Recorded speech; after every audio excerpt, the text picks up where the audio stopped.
Well, hello, everyone. We are almost to the weekend, 9 o'clock straight up here on Live Impact News on WCNC Plus. I'm Jane Monreal. We thank you for watching every morning from 9 to 11, where we bring you the latest, the greatest, maybe not the greatest, but we bring you the news headlines, local, state, national, international, as we see them. We were just talking here this in the newsroom, as well as the Live Impact studio room. We could use a window in here. I say it every time, every afternoon. I'm sure the viewers are tired of hearing it. I'm like, all I want to see is outside. We're sort of locked in because in our little cozy cove, it's also very cave, blue. It is kind of cool. I like our little vibe here. Yeah. But we want to see sunshine. And then Chris brought up a good point. Sometimes you don't want it. You don't want the weather coming in. Yeah, well, I don't know about you all, but I'm very motivated by the weather. If it's sunny out, I feel like to go out and do things. Yes. If it's cloudy, I'm gonna be a cloud. Yeah. I'll be a cloud potato. You know, like I am just down to relax, and that's why I think sometimes the weather will give you those opportunities. Today it's saying no, it's still summertime, y'all. Yeah. So get up and get outside and enjoy yourself. All Here's good. 4 different examples. Now the bottom right might not really look like a pretty shot, but actually, if you remove the banner, you actually are looking at Bank of America Stadium in the spirit of football. Our new camera on our WCNC tower cam can zoom in so far. I can see. I mean, yeah. Wow. Because if think about it, like we're off of Billy Graham, so if you know anything about the general layout of Charlotte, that is very far away. We're Yeah, far. like like a flight would be several miles. Yeah. So we're zooming in several miles across the Queen City there. And that shows the cameras are getting actually spectacular. And But our engineering team's been on it. yes, Working on the tower. Shout out engineers. engineering, and also to Mr. Sparky for sponsoring our Carolina Camera Network. And you can see multiple other examples that aren't zoomed in on the bank. Is that it's a beautiful sunny day. It really is nice. But this is one of those forecasts that not everyone is seeing that forecast. Charlotte, yes, most of our more populated counties. Shout out to Gaston, Mecklenburg, Cabarrus, over down to York and Union. But it's really going to be a forecast of 2 areas. And we already have rain further off towards the west. So you might be looking at this and just like, oh no, it's rain's heading towards the Charlotte area. It's going to be just like yesterday. Yesterday we picked up more clouds, but it's actually going to decrease. So you're actually going to see this wind down. But it's areas northwest of Charlotte that actually have a low risk for severe storms. So this is my crazy stat of the day, y'all. Ready? The last time I showed one of these maps for our area was August 1st. We haven't had a chance for severe storms per the Storm Prediction Center since August 1st. Uh-oh. We could use some. Yeah, well, we definitely we can't use severe weather, but just...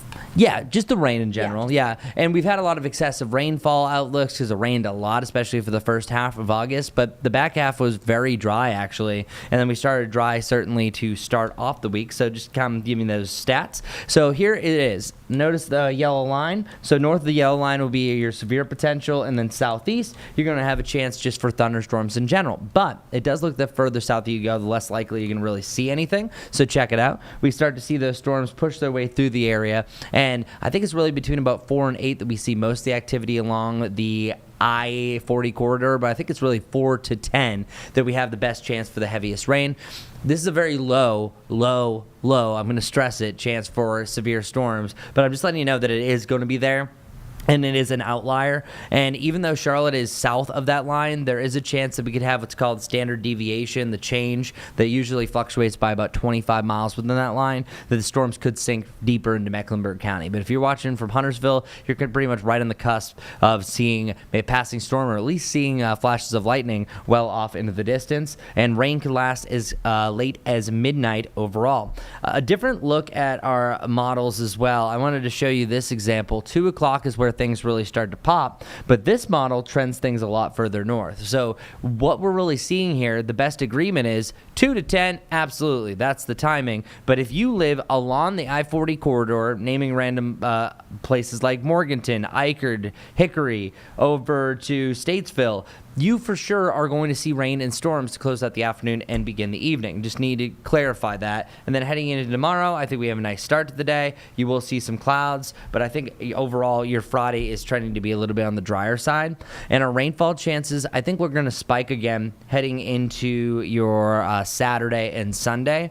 And then our hourly forecast for tomorrow, we got sunshine. Sunshine. On a Friday, that's right. I knew Jane would join me. Right around 90 degrees, and it is actually going to feel a little bit hotter than that, where it's not just because the ghost peppers are in town that we're hot, hot, hot, but they're taking on the blue crabs, and temperatures are still in the mid-80s by 7 o'clock. That's our high temperature today. So it's, crab. yeah, do you like that? It makes me hungry. The food? Blue crab. I love that eating sounds blue delicious. Crabs. Yeah, what is it? Why am I forgetting about it? There is a place in Charlotte. It's blue. Alexander something, and Alexander Michaels in Charlotte has the best. It's called she crab soup. Oh yeah. Oh man, it's amazing. Oh man, that got me all crabby right now. Sorry, Ghost Pepper, Crabbing. No, hey, I like your our food tangents. Oh, yeah. It seems like the seafood comes up a lot though. All right, so our heat indices are going to jump to about the mid 90s on Friday and Saturday, but all in all, not too bad. I'm pretty excited about it. Now let's finish the rest of our rain chances. Friday, I removed them. I think there's a chance for a spotty shower, but I mainly think it's going to be during the evening. And I want to clarify something. Whenever you see on the 7-day forecast, and I have like a 20%, that's during the day. There's also the nighttime rain chances that from 6 p.m. until 6 a.m. That's technically overnight, 12-hour period, and then 6 a.m. to 6 p.m. would be during the daytime. So I think during the daytime specifically, so pretty much sunrise to sunset, you don't really have to worry about anything as far as rain goes, but Friday evening could have a passing shower, especially the further west that you go. And Saturday, the first half of the day is fine, but from noon to 2, you around Burke County up to Avery, Watauga, you're going to see some rain. It's going to rain. And then you have a line of showers and thunderstorms. It looks pretty mean, but it does look like it's going to lose some steam as it gets further from its center of support, and that's likely going to be less rain to the south, so there will be some breaks, so still not a guarantee for showers and storms, and no designated severe weather risks. So Charlotte in general, where we're going today, we got sunshine, temperatures in the mid-80s, much hotter by tomorrow. And what's crazy about this 7-day forecast is I joked yesterday, it's something for everyone, but the range of the average highs on here is nuts. So during the middle of July, we get much hotter than this, but the middle of July averages a high of 91 degrees. The first day of October averages 78 degrees. So technically, over the next 7 days, we have high temperatures that average from early October to the middle of July. Talking about all over the place. Now, September is known for this, the transitional months like this. May does it as well. That's why we have a lot of severe weather, because it's a lot of ups and downs and temperature swings. But just note that we're turning summer back on today and the next few days, but then immediately we're back to that fall-like weather. It should be more of those cooler mornings in the 50s, more of that drier air, great for evening walks as early as Monday, as long as we can keep that front down to the south. All right. How do you eat your crab? I like to take all the meat out, pile it on, and then eat it at once. Oh no! I'm like a Neanderthal. I break it apart and I do it as I go. And go right as you go. I mean, I kind of do both. All up my arms. It's not a first date kind of place. No, yeah. No. Crack, butter piece. Way too much butter is pretty much what I have with it. Oh, yeah. Would you like some crab? With Yeah, that butter? what is that? The snow crab? Is that Snow crab's yeah. also delicious. That's one of my favorites. If I were to crab, good. I snow crab. Snow crab, yeah. blue crab, snow crab. I don't really turn down any crab. Right. All right. Well, thank you. Okay. Take care. Crabbing. We are good for the crab talk today. All right. That is your forecast. Chris Mulcahy in the live Impact studio here on WCNC Plus. Always appreciate that. As we talk about weather and talk about Helene coverage, this is what we're going to be doing, approaching the 1-year mark of when Hurricane Helene had its impacts of western North Carolina. Of course, we know that 108 people lost their lives, so many others still recovering and surviving. And we have our team of reporters and anchors covering so many aspects of Helene, again, as we come up on that 1-year mark. And one of the stories is how a Boone man is rebuilding after dealing with not one, but 2 hurricanes, Helene and then Milton, back down in Florida. Our Miles Harris covered the story. His story ran on WCNC Charlotte. If you missed it, here it is on WCNC Plus.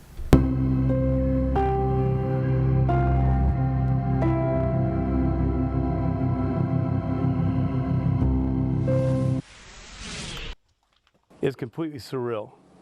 completely surreal. Moving day has been a long time coming for Kurt Hubbard, who experienced not one, but 2 storms with Helene and Milton. You know, it was like 3, 4 a.m., just weird wind, the trees popping, the mountain groaning, everything was just roaring. When Hurricane Helene struck last September, Boone saw catastrophic flooding. So this is where I was staying. The storm forced Hubbard to live in his small escape lodge home until work on his new home was finished. But the road to get here was a long one. Probably delayed about 6 months though. Yeah. And you know, just trying to get raw materials. There's a delay on our doors. There's still some things in here that have not come in. They're just not readily available. After 11 months of building hurdles and tens of thousands of dollars, Kurt was finally able to move in last month. But like right after storm, this looked like a riverbed. Adjustments outside the new home were a must as Kurt prepares for the possibility of future disasters. What I've done now is reinforce it more with the deadfall to make a V above my house. So if the water hits it again, it'll go naturally. So we recut this whole thing since then, redid the driveway, because you couldn't even get up this thing. Hubbard's story is one of hundreds playing out across western North Carolina as families work to rebuild not just their homes, but their sense of security after Hurricane Helene. I'll find myself standing and looking through a room, looking at a wall for 10 minutes going, I can't believe I'm standing here. Absolutely surreal. As western North Carolina continues its long recovery, stories like Kurt's reminds us that resilience isn't just about bouncing back, it's about building forward. In Boone, I'm Miles Harris, WCNC Charlotte. But it's never supposed to go. And Miles now in the Live Impact studio here on WCNC Plus. So I know Curtis. Yeah. We went back, we go way back to University of Miami days, and I knew he's from here. And so that's crazy. Yeah. We were talking about it off air, like way back when. Yeah. Isn't it wild? No, it really, really is. And I mean, an amazing guy, though, too. And to be able to finally be able to sit down and have a conversation with him, because you had mentioned before we tossed to the story, being able to be impacted by not just Helene, but also Milton as well. And to have that conversation with him, it was interesting because, you know, he was dealing with Helene, tried to get his stuff or belongings and move it down to Florida, but as soon as he got down to Florida, literally Milton had happened as well. And so just kind of like the double whammy as far as the effects of the storm, but getting that chance to kind of hear his eyes and that view and that perspective of like where he lives at, because in Boone he lives up in the mountains, like literally on top of a mountain almost. And so to see even some of the videos and to kind of see some of the aftermath and stuff, really, really interesting to learn just more of the land that you live on, but also the impacts of storms. And when rain, storm damage hits like that, he shows it, and he talks about it, just the impacts and the delays obviously that he dealt with his home. He mentioned that I think it was like 6 months of the delays as far as being pushed out of waiting for that home to be finally finished and put together. And so he talked about it. I mean, being able to finally walk into that house, it just feels so surreal. That is amazing. Yeah, he had just driven up from Florida to move into the home. So at least that first step taken into a new home. But he's still keeping the cabin, right? Yeah, he still has the cabin. Yeah, so that cabin. That was that like, and that could cave. be a story in itself, I feel like, right? The cabin was something that he had finished and put together and was kind of more rushed onto that too when the Helene storm had happened. And he had mentioned it as well as like really just seeing like the river almost kind of go through parts of his land, and that even impacted the way that they had to adjust building the home so that those type of areas don't necessarily damage, whether it's the way that his house is structured, because you could see how high it is, so that that stuff doesn't really damage or being even further damaged with his home. So and those are some of the things that you wouldn't know offhand until you saw something like Helene happen. So that was a major impact, and I know that he even talked about it in his community, because where he sits at, I mean, it is kind of a hill going up there, traveling up it as well. Yeah, the road was washed away to his neighborhood. And he had mentioned that if we would have waited even like a week or two before trying to go up there, we probably wouldn't have had any luck even going up to that roadway. And so hearing how that impacted not just him but his community as well, he honestly got a little emotional talking about it as well, because there's other homes in that area that he lives at that are still kind of picking up the pieces as well. So it's still obviously a work in progress. Good for him, for example, to be able to finally move into that home.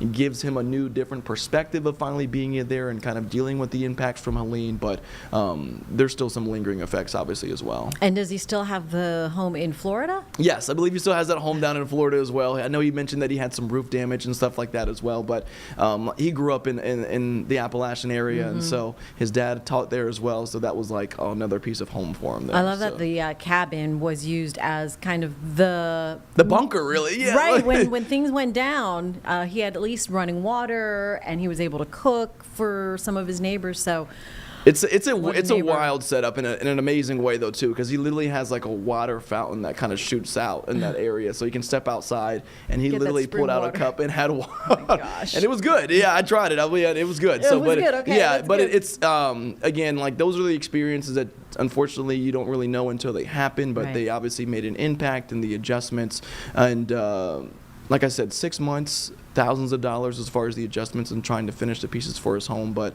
a surreal feeling for him to finally get into his home. Yeah, I mean, so resourceful, and he's a military man, so he's used to trying to just kind of hunker down and do what you need to do to survive. I mean, and that's what we're learning, right, Miles, that people went into survival mode. Yes. And they're coming out on the other side, still in different stages of trying to recover and literally pick up some of the pieces and move on. No, absolutely. And again, that's the thing. Like, seeing firsthand that storm from him obviously changed his life and obviously adjusted the way that he lives now. And again, just the way that he views things, whether it's from his home or whether it's in the town of Boone.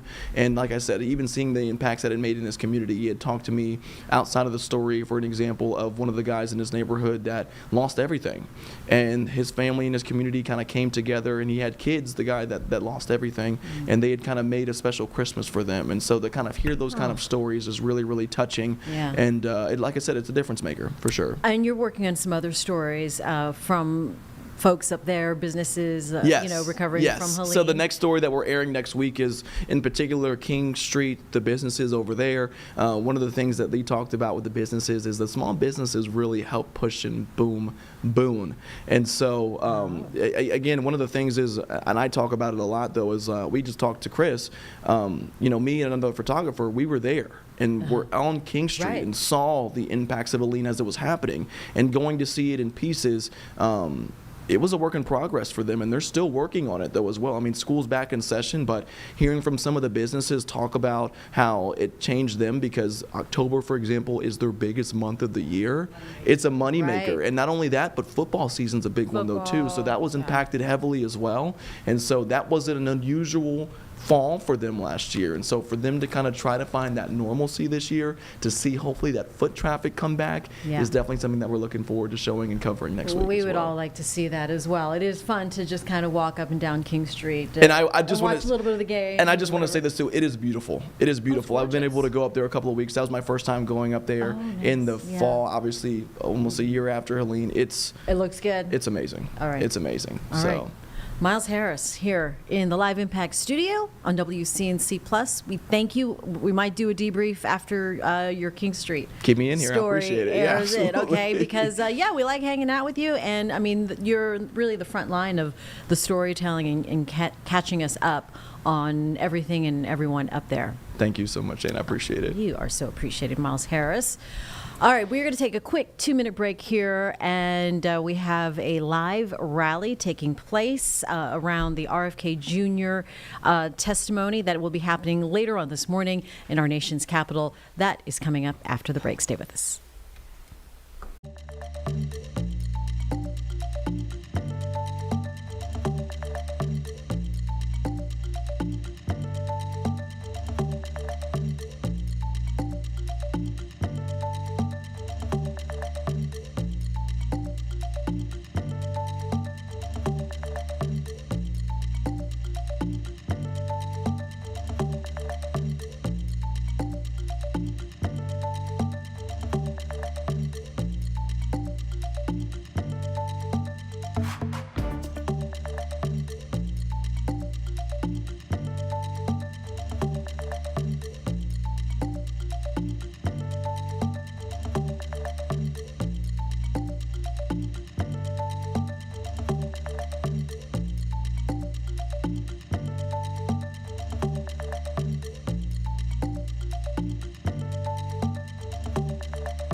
Welcome back to Live Impact News on WCNC Plus. We want to get you to a live rally that is happening right now out of Washington, D.C. This is before the hearing for Secretary of Health RFK Jr. ahead of a finance hearing. We have a number of members of the Congressional Democratic Doctors Caucus, and they will, they're asking RFK Jr. and President Trump to be held accountable for what they're calling a public health crisis. Let's listen in live on Live Impact News on WCNC Plus. This country, science will not be silenced. Thank you. Now, I'm very honored to introduce. Oh, very good. Thank you so much. Appreciate it. Woo! Thank you, Dr. Dexter. So our next speaker will be Senator Chris Murphy.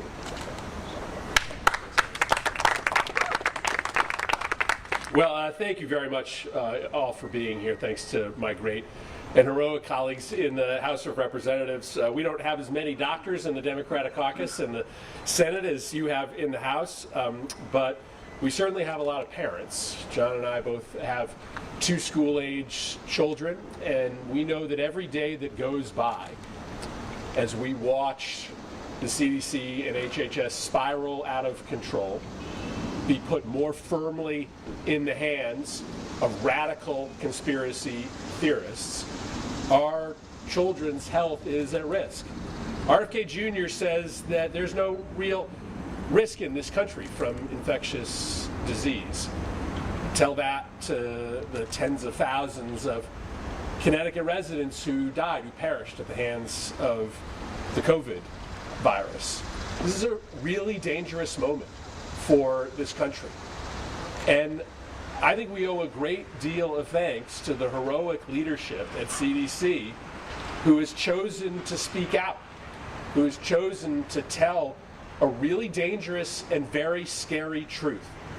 I just want to read you a couple quotes, short quotes from Dr. Descalz's resignation letter. It's an extraordinary letter. Every single member of the United States Senate, Republican and Democratic senators, should read it. He says, I am unable to serve in an environment that treats CDC as a tool to generate policies and materials that do not reflect scientific reality and are designed to hurt rather than to improve the public's health. Having worked in local and national public health for years, I have never experienced such radical non-transparency, nor have I ever seen such unskilled manipulation of data to achieve a political end rather than the good of the American people. Those are extraordinary statements, but it tells you what is happening at CDC today. The radical political judgment of RFK Jr. and his conspiracy theory crowd being substituted for the judgment of scientists and doctors, putting all of our healthcare at risk. We are at risk today, but imagine if there was to be another outbreak later this year. Imagine the chaos and the havoc that would be wrought in this country if science was replaced with conspiracy. I just want to end by making it clear that this has nothing to do with politics. Not everything here in this building has to be right or left, blue or red. This is just right or wrong. And in the last 24 hours, some of our Republican colleagues have begun to mildly speak up. I don't really understand much of what John Kennedy said, and says, but he called the CDC and the HHS a goat rodeo. I don't really know what that is, but it doesn't sound good. But we need more than criticism. We need our Republican colleagues to stand up and say that it's time for RFK Jr. to go. We need our Republican colleagues to go to the White House and demand that the president clean house and put science and medicine back in charge. We will continue to speak up, but this really shouldn't have anything to do with your political stripes or who you are politically loyal to. We are at a moment of decision for this country. I think the country will learn something today from the Secretary's testimony, but it's time that both Republicans and Democrats stand up to protect our kids before it is too late, before the CDC and the HHS have gone fully, unrecoverably off the rails. With that, let me introduce my great colleague who's been speaking up on this matter strongly over the last few days, represents the CDC, Senator John Ossoff. Good morning, everyone. Thank you, Senator Murphy. Thank you to my colleagues. Thank you to the hosts of today's event. Mr. Kennedy never should have received so much as a hearing in the United States Senate. So obviously unqualified and unfit for this office, is he? He never should have been confirmed by the United States Senate, and he needs to resign. It is one thing to be a skeptic or a reformer. It is quite another to be a fool and a wrecking ball. And the destruction of the CDC in Georgia, the systematic dismantling of American public health is putting children and families across the country at risk every single day. This is chaos. It is out of control. And every day this continues, more and more Americans are put at risk by Mr. Kennedy's radical and incoherent ideology. I defend the CDC not just because those who work there are my constituents, but because it is the most important disease-fighting agency not just in the country, but in the world, with unmatched capabilities and responsibility. And the CDC has been systematically demolished since Mr. Kennedy was sworn in. Agency morale is at rock bottom. A quarter of the workforce has been pushed out. It is an agency known for its tenacity and precision and capacity that is now totally in chaos by design. And every day this continues, the damage is compounded. It is time for Mr. Kennedy to resign. He has demonstrated his incompetence. This is gross mismanagement, unforgivable. We'll get you back to that rally happening live right now out of Washington, D.C. Of course, Secretary RFK Jr.'s hearing will start at 10 o'clock this morning. It is scheduled to start at 10 o'clock this morning. We'll also take you there live when we see it here on our feed. Right now, we're going to take a quick 2-minute break on Live Impact News on WCNC+.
Welcome back to Live Impact News on WCNC Plus, just after 9:30 this morning. Right now, happening out of Washington, D.C., there is a rally right there on your screen called Fire RFK. This is ahead of Secretary of Health RFK Jr.'s finance hearing that will be taking place at 10 o'clock. Let's continue to listen in on Live Impact News on WCNC Plus. Partisan issues, not Democrats and Republicans, just looking for cures to make America healthier again.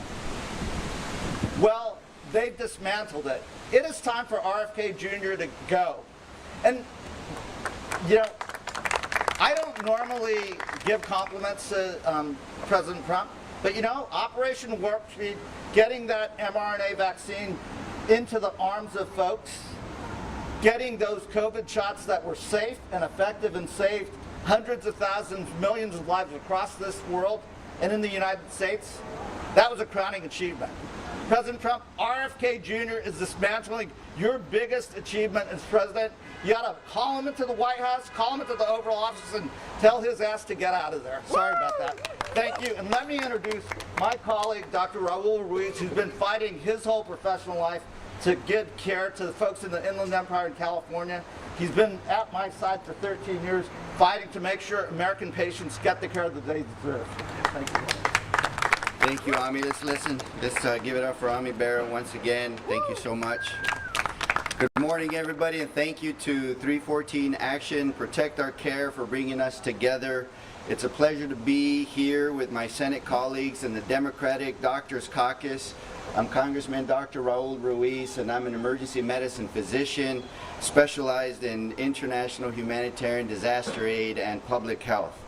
We're here today because the health and safety of the American people are being jeopardized by the dangerous leadership of Health and Human Services Secretary Robert F. Kennedy Jr. It is the biggest health threat that we face. He is the biggest health threat that we face in America today. More than 1,000 current and former federal health workers who dedicate their lives to keeping Americans safe have sounded the alarm. They are warning that Secretary Kennedy's reckless actions and inflammatory rhetoric are actively endangering the nation's health. In fact, with the recent shooting at the CDC, his inflammatory rhetoric is actively endangering the lives of CDC workers.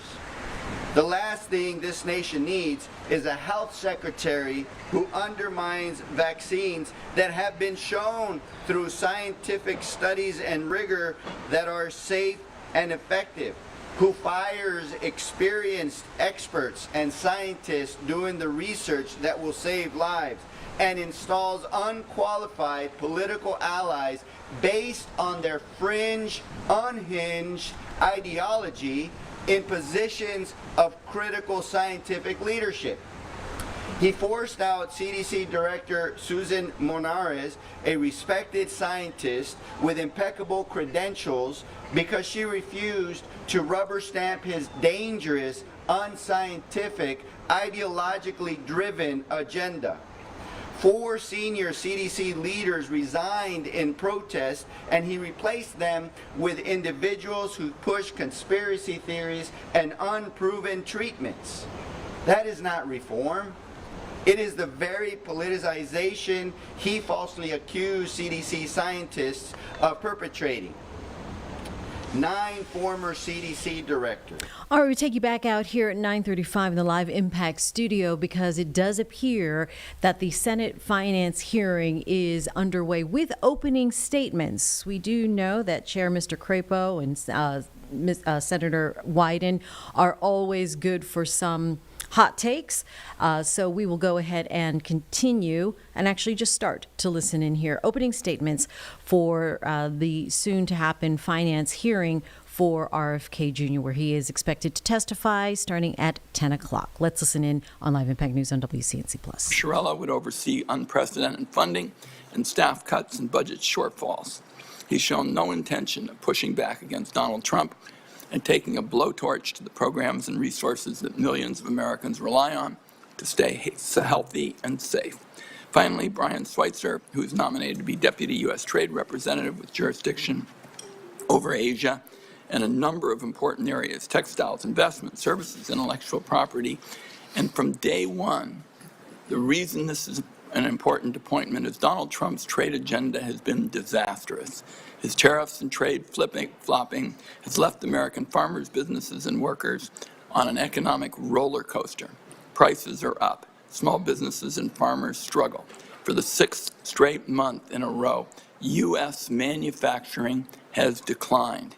That's the message that I've heard all over my state as I had town hall meetings in some of the most rural parts of Oregon and talked with business owners, farmers, and ranchers.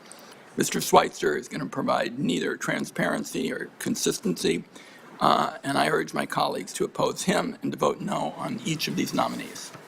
Thank you, Senator Wyden. Unless Senator Daines wishes to make a statement, then we will now proceed, unless there is an objection, to go into recess briefly and proceed to this morning's hearing with Secretary Kennedy at 10 a.m. We will vote, as I said earlier, on these nominations off the Senate floor today at 11:30 a.m. Without objection, it is so ordered, and the committee will stand in recess.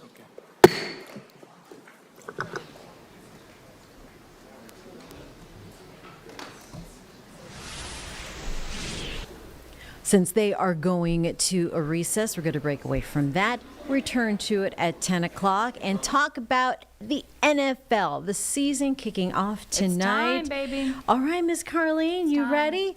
I'm ready. Ready for, I'm not ready for summer to end, but that is I'm the ready. conflict. I like football, but I do like football. Good fun watching, and it starts tonight here on WCNC Charlotte. Right? That's right. We kick things off with Thursday night football. And we have the Super Bowl too. So it's the bookends. It is 2 NBC bookends. Awesome. Right? It is. It's going to be Just all stick with here us. on WCNC Charlotte. We have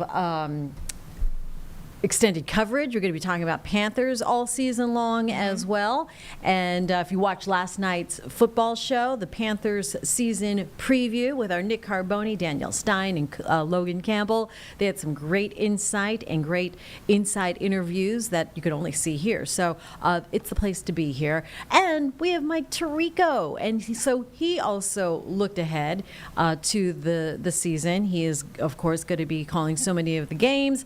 And he's Mr. NFL here on NBC, speaking to us at a prior recorded interview. Here it is, if you missed it, on WCNC+. The Cowboys grab the headlines. They take most of the oxygen in the room no matter what. And here's Philadelphia's night. They're the Super Bowl champions. Big celebration of that. Unveil the banner. But everybody's looking at the Cowboys, as per usual. And for the third time in about the last 4 years, it's been a big player and a big contract. And this time, instead of getting signed like it did with Dak Prescott and CeeDee Lamb, it's a trade of maybe one of the impact defensive edge players in Micah Parsons. And there's no right answer to will the trade work or not. We're not going to know for a few years. Needless to say, Dallas will not be better on the field without him tomorrow or for the next 4 or 5 weeks. They hope they're better stopping the run, and that's something they were terrible at last year. I don't know how many folks watched the Netflix documentary. If you haven't and you don't know the history of the Cowboys, let's say you're in your 40s and you were not an adult during the era of those Cowboys winning the 3 Super Bowls, go back and watch the documentary. You understand what Jerry Jones has always done. He's always bet on himself, whether it was scraping together all his funds he could, oil wells, Cowboys, the stadium they built, even their team headquarters, which is a big real estate development now with houses and businesses and workout facilities and all that stuff. Jerry's always bet on himself. They've become their own internal soap opera. The problem is the on-field product. Only 2 other teams have gone a longer drought in being in their conference championship game than the Cowboys. But at some point, you would think fans would turn away because the team isn't good. That's the difference. They've been good, tantalizingly good, 12 wins in 3 straight years, but only 1 playoff win in that stretch from 22 through 24. So then that makes you understand why there's such a thirst to see the Cowboys get back to the top of the mountain. We still haven't talked about the team that won the Super Bowl, Philadelphia, or the favorites in Kansas City and Buffalo and Baltimore and Detroit. However, you bring up Washington, which is a good team to bring up because you're right. Sophomore slumps usually happen because teams have figured out quarterbacks and they can defend them a little bit differently. I don't think we're going to see that with Jaden Daniels. I think Washington has a better team around them. Big fan of Dan Quinn, their coach. The ownership change has come in and totally re-energized the franchise. To talk about moving back into the district, building a new stadium at the old RFK site, all of that is the most positive energy that Washington has had going for their NFL team in a long time. I don't see a drop-off. They were legit winning at Detroit in the divisional playoff game, came here to Philadelphia. They couldn't stop the Eagles. They're better on the defensive side. I don't think you're going to see the drop-off. Now, they play all their games out of the division against the NFC North, which is going to be difficult.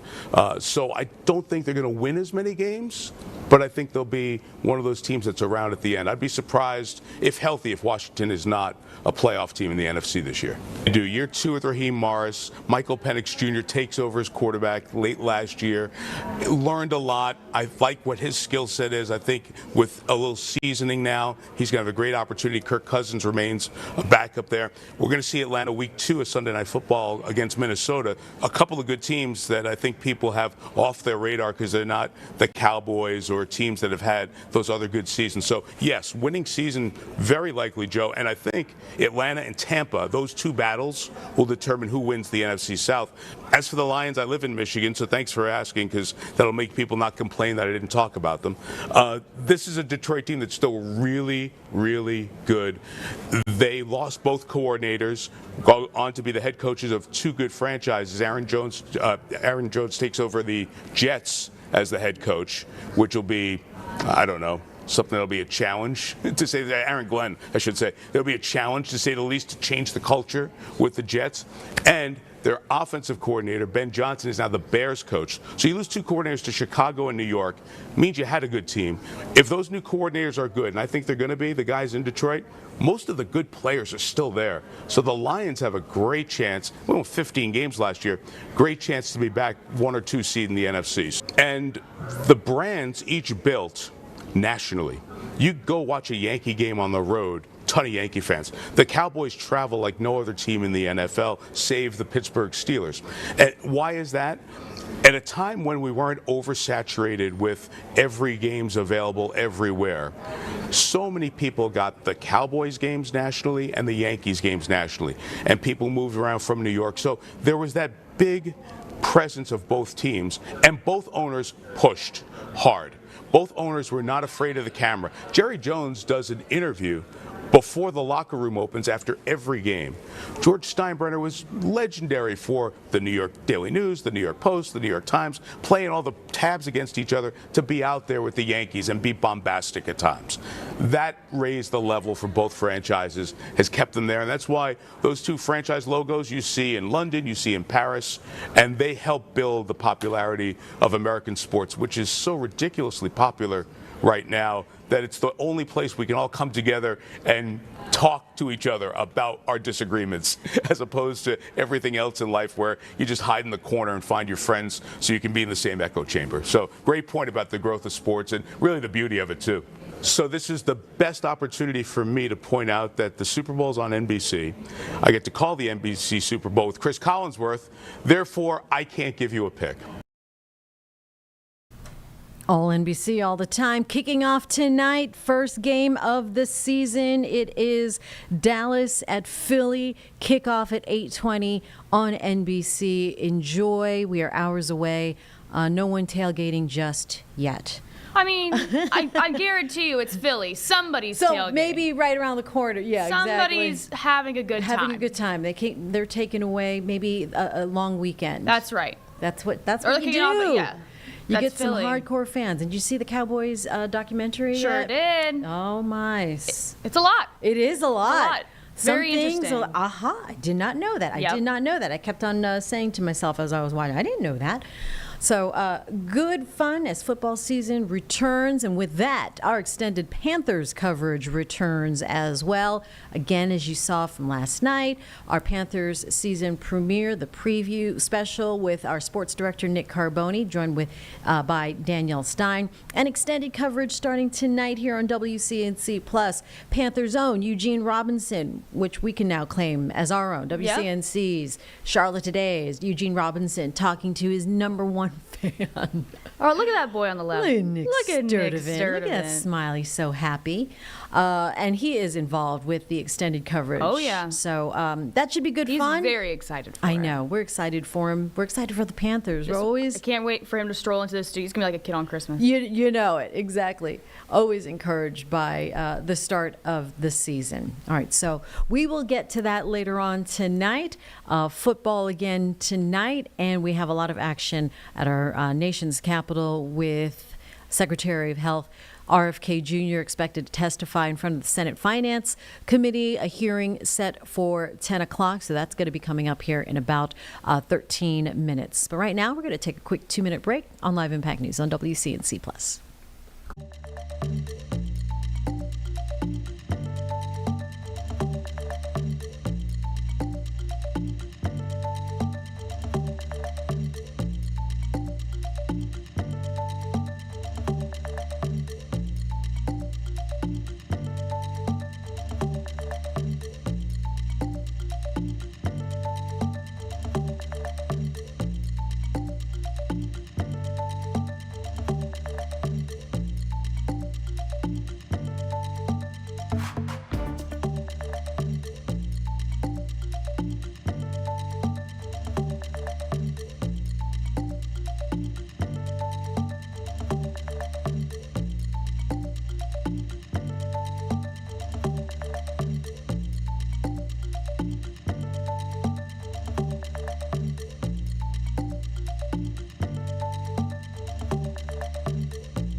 Welcome back to Live Impact News on WCNC Plus. Right now we have some breaking fashion. This is breaking news in the world of fashion. Want to tell you about Giorgio Armani, the iconic Italian fashion designer, icon, and house designer, just died. The announcement coming up just in the last 10 minutes. He died at the age of 91 after founding the company in 1975. Passed away peacefully, surrounded by loved ones, and it is said that his family said that he was tireless, working until the final days of his life, dedicating himself to the company and its collections. This is a breaking news story again, but Giorgio Armani died 91 years old. All right, let's get you back to the hearing right now that is happening in Washington, D.C. as we await the Senate Finance hearing for RFK Jr. He is expected to speak at 10 o'clock. But right now, an anti-rally that's happening live. In action, do stuff with Protect Our Care out in the wild, not just here in D.C. So I want to thank all of you. That is our final speaker. I know these members will mill around for a minute if you have questions. But 314 Action and Protect Our Care have been on the case since the minute Donald Trump announced that he was going to appoint RFK Jr. We're going to stay on the case with these members, with the Senate, continuing to make the case what a threat RFK Jr. and Donald Trump and the Republicans who confirmed him are to American health care and to public health. But I think the message that you heard from several of these speakers from the Congressional Doctors Caucus also needs to be relayed. Don't listen to RFK Jr. Don't listen to the anti-vaxxers. Don't listen to the pseudoscientists. Listen to the Doctors Caucus. Listen to your doctor. Listen to the scientists. Thank you all for coming, and we'll be in touch soon.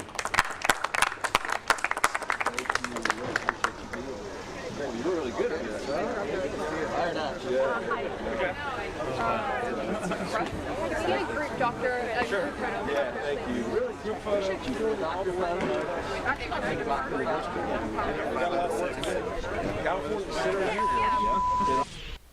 Well, that rally coming to an end, as you saw, Democrat, we're calling this the Democrat Doctors Caucus.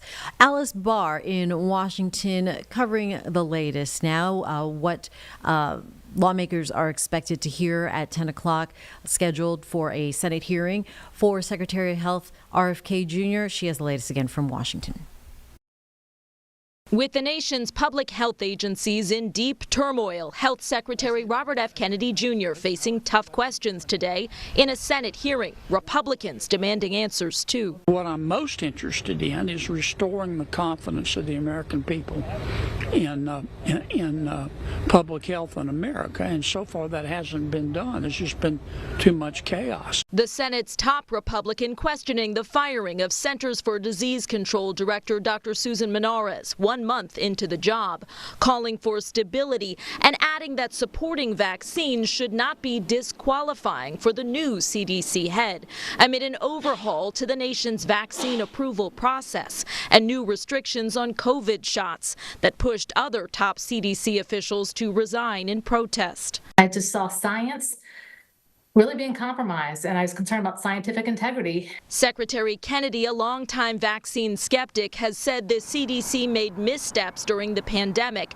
and defended the shakeup at the agency. We are fixing it, and it may be that some people should not be working there anymore. States now staking out their own rules, with Florida announcing it would eliminate all statewide vaccine mandates, including in schools. Who am I as a man standing here now to tell you what you should put in your body?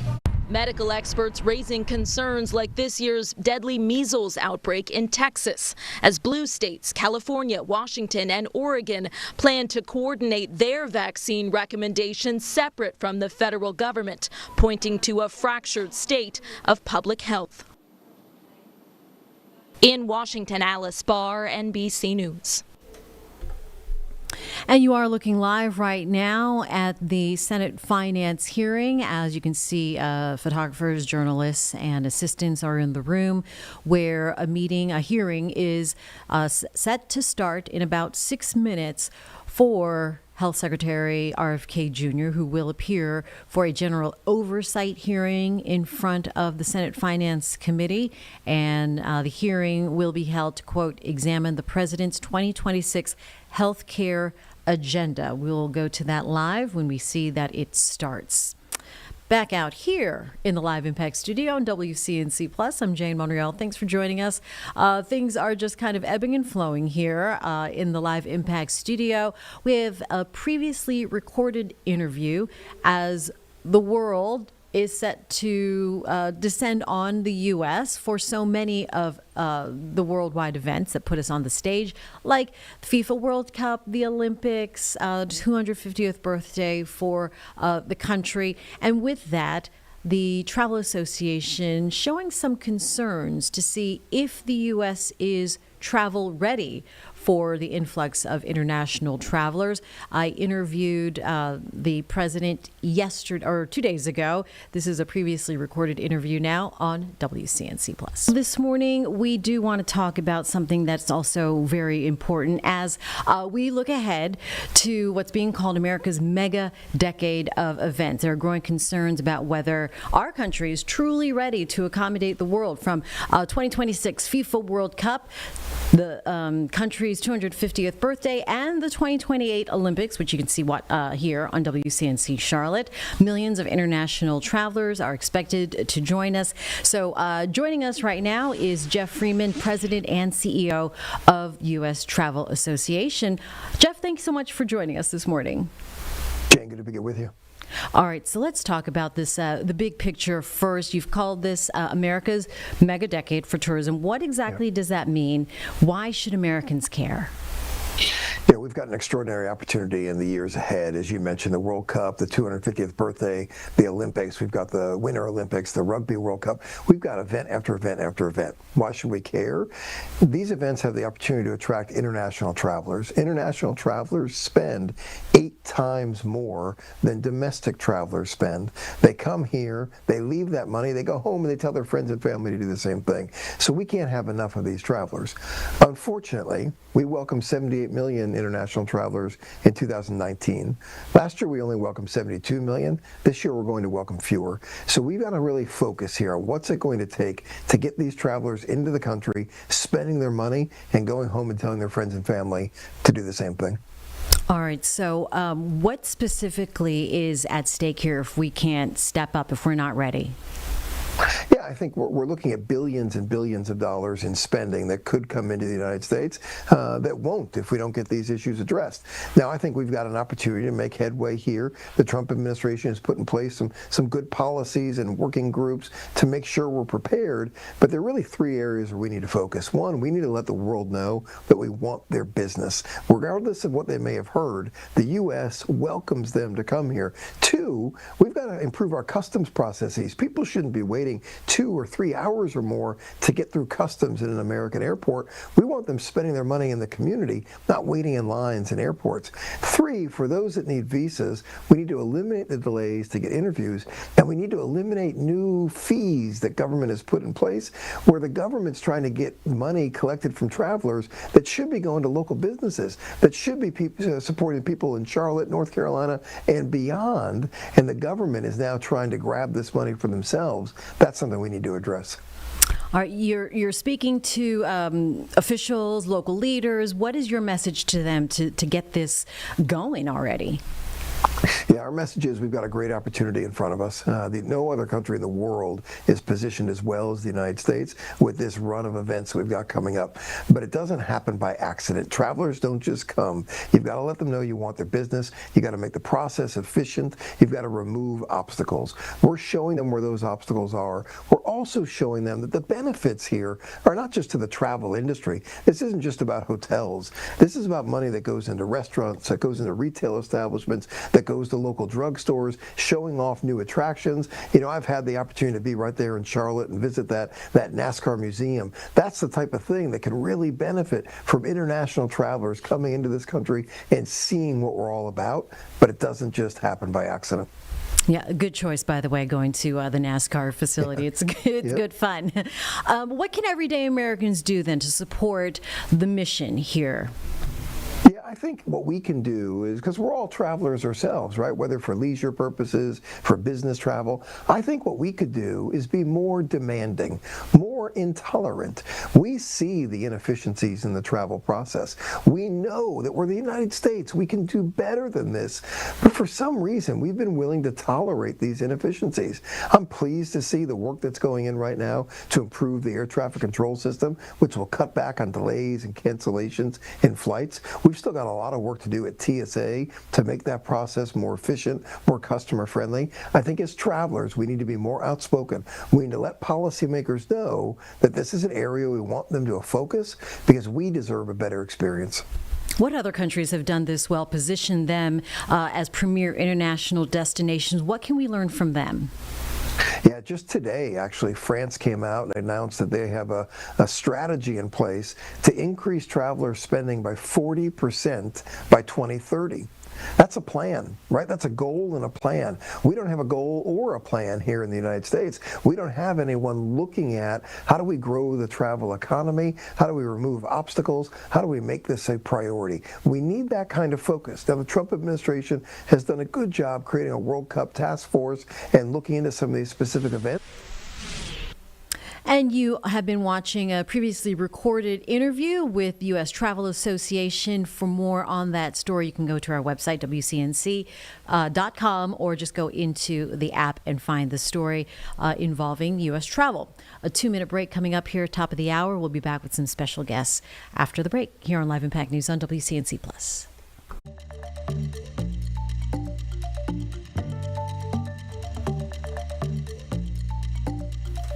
Good morning, ladies. Can you hear me? Yes, good morning. Good morning. Hi there. Okay, we're just in a 2-minute break. We will come back here right at the top and get to you, and I will get you out at about by 10:08, 10:09. Thank you so much. Okay, awesome. Thank you. And I've got Kim on the right? What I look? Kim? Yep. Okay. My right. I don't know what your right is. My right. Your It's left. down here. Okay. Marilyn Ramos or Ramos? Ramos. Perfecto. Okay. See you in about 1 minute. Thank you in advance. Okay. Sounds good.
Welcome back to Live Impact News on WCNC Plus, just after 10 a.m. here in Charlotte. I'm Jane Monreal. Well, this morning, of course, we are in the month of September, marking a lot of different distinctions. But this morning, as the U.S. Conference on HIV/AIDS spotlights aging with HIV, there is a new campaign that is launching nationwide with a message of hope and empowerment. It is called Choose You. And joining us this morning, the inspiring faces of this campaign, and to discuss their personal choice and long-term health are Marilyn Ramos and Kim Kennedy, both with personal stories. Good morning, ladies. Thank you so much for joining us this morning. Good morning. Thank you for having us. I want to start with your personal journeys and experience and how much you want to share when it comes to HIV and AIDS. Sure. So, hey, everyone. I've been living with HIV for 38 years. It'll be 39 in December. I'm a living testament of that HIV does not define you. I made it past the age of 1, which was the diagnosis that they gave that I wouldn't make it past 2. And to be here as a mother, a wife, to 2 people who are HIV negative, meaning that they do not have HIV, and also a business owner, and here today live my fabulous life, is what Choose You is all about. And it's what makes me. It is what makes you. And Marilyn, how about you? Yeah, so I've been diagnosed for 19 years, since 2006. My story is I was 6 weeks pregnant, and I had just lost my father a few days prior to having the diagnosis. So it's been a struggle. I'm not going to lie. It was very traumatic situation that we went through, and I think that as time goes on and we see more resources and just more support, it helps a lot. But it's just something that, I don't want to say you learn to live with it, but you learn to live your life, because HIV that's not all that I am. I'm so much more than that. Mm-hmm. Yeah, so this Choose You campaign, you're now the faces of this campaign. What is the Choose You campaign, and what does that mean to you guys to be a part of it? So choose you is you choosing you. And I know it sounds like, well, that's easy, but honestly, it's one of the hardest things that you can do is choose yourself, carving out time for you, being able to be your best authentic self, whatever that looks like for that person. And for me, that again is showing up every day, making sure that I'm going to go and get that coffee at 6 o'clock. Ooh, my New York accent just came out really hard when I said coffee. It's okay. But choosing you, being able to, not be afraid to live out loud. And that's something that I get to do. And that's what the campaign is all about, is really showing, again, HIV did not break me. It did not make me. I am more than that. We have a lot of New Yorkers here, Kim, so I'm sure no one's afraid. There are 3 pillars to the campaign, right? Lifestyle, long-term protection, and overall well-being. Which of these resonates most with you two? I'm gonna see like overall well-being for me. Honestly, it took me a while to kind of get to where I am now, but just choosing myself and connecting with the pillars of Choose You is choosing myself, and that's choosing my children, choosing to be around, to be alive for a long time. And so that's what really resonates with me, is just being well. And for me, it's the lifestyle. I need to get my nails done, okay? That coffee break is definitely, I get 2 coffees a day. I get one in the morning, and then I do my break when I get a little downtime at 6. And then for me is being able to do my hair, being able to do my walks. I'm a very big walker. So for me, it's being able to carve out those times. My lifestyle is a very big thing when it comes to even just my overall well-being. So just being able to choose the things that I need for myself and still incorporate my busy lifestyle, that's what Choose You is all about. I hear you. I hear you. All right. So, what message do you have for those who might be newly diagnosed, feeling afraid and overwhelmed? Marilyn, you said that, not going to lie, it's tough at times. And so many years later, still tough at times. What's your message to others? You're not alone. You're not alone. We all go through it. I have my ups and downs. And so don't feel like you're in a hole. There's a lot of support. There's people out here that are doing this type of thing, so you don't feel like you're by yourself. So just keep going, and it gets better. And I would say, look at us, listen to our stories. Somebody that I didn't think that this would be me, even alive, at the age of 38. So for me, it's knowing that I'm still here.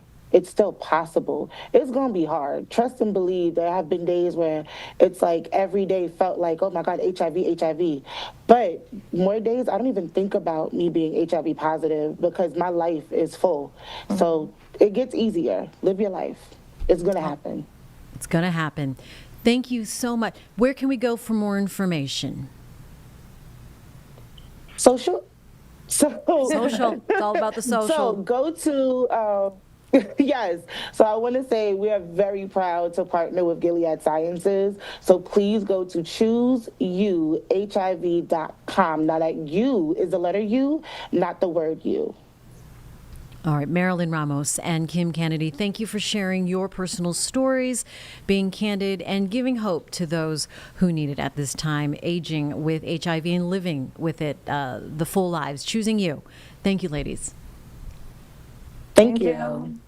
Back here in the Live Impact studio on WCNC Plus, the hearing in front of the Senate Finance Committee is happening right now as opening statements are now underway. We are checking in here live. This is for Secretary of Health RFK Jr. speaking in an oversight hearing today. He is testifying, and it is now underway. Let's go ahead and listen in on Live Impact News on WCNC Plus. So much to feed that mistrust. This morning, my staff, in partnership with Senator Alsobrooks' team, is releasing a report that shows the disaster of Robert Kennedy's 203 days in office. Every single day, there's been an action that endangers the health and wellness of American families. Robert Kennedy has elevated conspiracy theorists, crackpots, and grifters to make life or death decisions about the health care of the American people. Robert Kennedy's tenure is so far marked by 3 calling cards. One is chaos at federal health agencies, leaving families, doctors, and the entire nation confused and frightened. Corruption that benefits Robert Kennedy, Donald Trump, and their friends at the expense of taxpayers. And higher health costs for families. I ask unanimous consent, Mr. Chairman, to enter this report into the record. Without objection. Then there's chaos. It's been obvious from the start that Robert Kennedy's primary interest is to take vaccines away from Americans. During his confirmation process, he claimed to be pro-safety and pro-science, but his actions reveal a steadfast commitment to elevating junk science and fringe conspiracies. His agenda has not been about choices and information for families. Just last week, he threatened doctors that deviated from the new anti-science vaccine guidelines he released that make it harder for pregnant women and children to get the COVID vaccine. And then there's corruption. Robert Kennedy's bizarre statements and actions beg the question, why? Democrats on this committee answered that question months ago. Robert Kennedy can enrich himself and his allies. His family still stands to gain from class action lawsuits against vaccine makers. Now, Robert Kennedy fired every member, every single one of the group responsible for making vaccine recommendations to doctors across the country under the false pretense of conflicts of interest. Meanwhile, many of the new members of the panel are outright vaccine deniers who've appeared as paid witnesses in lawsuits against vaccine makers. Their conflicts of interest and ethics disclosures remain hidden under lock and key. On top of all this bedlam in American health care, just 2 months ago, Donald Trump signed into law the largest health care cuts in American history to pay for tax breaks for the wealthiest people and massive corporations in our country.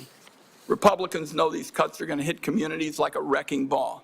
That's why they pushed the most severe cuts until after the election. That's why their members already introduced bills to roll back some of the cuts. Make no mistake, though, those cuts are being felt right now. We're seeing hospitals in Idaho cutting payments, hospitals and nursing homes. Providence Seaside Hospital in Oregon announced they're shutting down their labor and delivery unit. Every family is going to feel the burden of Trump care in America. Premiums are going to spike next year, especially for those who buy health insurance on their own, but the effects will be felt by those who get insurance also through an employer. Congress has an opportunity to extend the Affordable Care Act tax credits that lower the cost of premiums. Democrats are ready to pass an extension that stops a dramatic premium spike that would force many families to pay double what they do today. Instead of finding ways to help American families pay less for health care, Robert Kennedy is focused on his anti-vaccine mission, fueled by some kind of complex that the consequences be damned. Amid this litany of corruption and chaos, the one point I have to underline is Robert Kennedy puts children in harm's way every single day in America. To my Republican colleagues, I must ask, what line must Robert Kennedy cross before some of you will also join this alarm? This weekend, under the cover of darkness, Robert Kennedy attempted to disappear hundreds of children under his care at Office of Refugee Resettlement facilities. These children here without parents or family were rounded up in the middle of the night and put on planes to Guatemala. Lawyers on the ground described unthinkable scenes. Our staff, some who are here today, were party to this in the middle of the night, and one child said to their lawyer, "Why do they want to send me back? My mom is dead, and my dad abuses me. Why do they want to hurt me?" This was an actual conversation. These actions were illegal. Documents show that many of these children were in the country to escape trafficking in their homeland. Mr. Kennedy calls himself a protector of children. Some kind of rich claim claiming from somebody who's flown on Jeffrey Epstein's private jet on multiple occasions. I don't think Robert Kennedy should be within a million miles of this job. Republicans on the committee had a chance to prevent the public health train wreck that Mr. Kennedy has engineered. Everyone voted for him. It is in the country's best interest that Robert Kennedy step down, and if he doesn't, Donald Trump should fire him before more people are hurt by his reckless disregard for science and the truth. I also would like to note Senator Cantwell has joined us in this effort. I hope, at the very least, Robert Kennedy has the decency to tell the truth this morning. Mr. Chairman, I have a procedural request I'd like to make at this time. It's a short one. Proceed. Thank you, Mr. Chairman. Mr. Chairman, it's unfortunate that I have to say this, but this is a witness who has lied to members of the Senate Finance Committee. In response to over 35 written questions, including from me, he said, and I quote, that he would do nothing as HHS Secretary that makes it difficult or discourages people from taking vaccines. That was clearly not true. His unprecedented unilateral actions to restrict access to COVID vaccines, that alone proves it. He tried to fire the Senate-approved CDC director after she chose the truth over what I consider his delusions. His prepared testimony even today includes the debunked lie that 500,000 children disappeared under the Biden administration's watch, a lie that the Trump administration is using as a pretext to hunt immigrant children and their families. So, my request, Mr. Chairman, and I think it is unfortunate that I have to do this, but given the unprecedented nature of the witness's behavior, I would ask now that the committee formally swear in Robert Kennedy as a witness. Senator Wyden, I will personally object and will reject your request. We will treat this witness as we treat all of the other administration witnesses who come before us. And let me just say again, as I said in my opening remarks, we will have some partisan disagreements today. We're having partisan disagreements right now, and I am having partisan disagreements with you on your characterization of the facts. The bottom line is we will let the Secretary make his own case in his opening statement.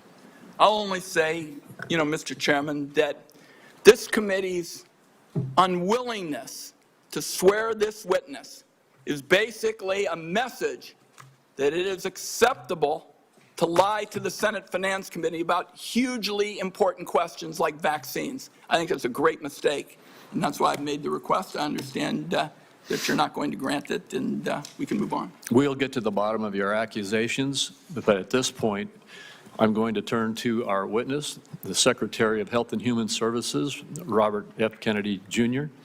And Mr. Kennedy, Mr. Secretary, you may make your opening statement at this time. Thank you, Chairman Crapo, and thank you, Ranking Member Wyden, for the invitation to appear before the committee today. Before I summarize what we've accomplished this year at HHS, I want to express my deepest condolence to the family of DeKalb County Police Officer David Rose, who gave his life to stop the gunfire attack on the CDC on August 8th. Officer Rose was a veteran. He was a husband and the father of 2 children. Officer Rose's widow, whom I visited, is expecting their 3rd child. I'd like Officer Rose's family to know that he remains in our prayers and that he will continue to be in our thoughts. Let me start with the big picture. Under President Trump's leadership, we at HHS are enacting a once-in-a-generation shift from a sick care system to a true health care system that tackles the root causes of chronic disease. Chronic diseases reach crisis proportions in our country. And finally, we have an administration that is taking action. The Maha Report assessment, which the White House released in May, was the first government analysis of the key drivers of childhood chronic disease: ultra-processed foods, chemical exposures, physical inactivity, and over-medicalization. This month, we will follow with the Maha Report strategy, the Trump administration's solution for addressing each cause. At HHS, we haven't just been writing reports. We have been the busiest, most proactive administration in HHS history. In just half a year, we've taken on food dyes, baby formula contamination, the grass loophole, fluoride in our drinking water, gas station heroin, electronic cigarettes, drug prices, prior authorization, information blocking.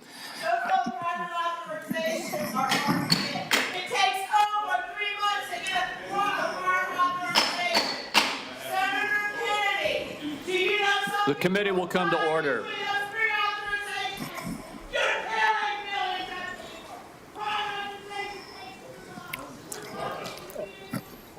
I apologize to you for that outburst, Secretary Kennedy. I would notify everyone else in the audience.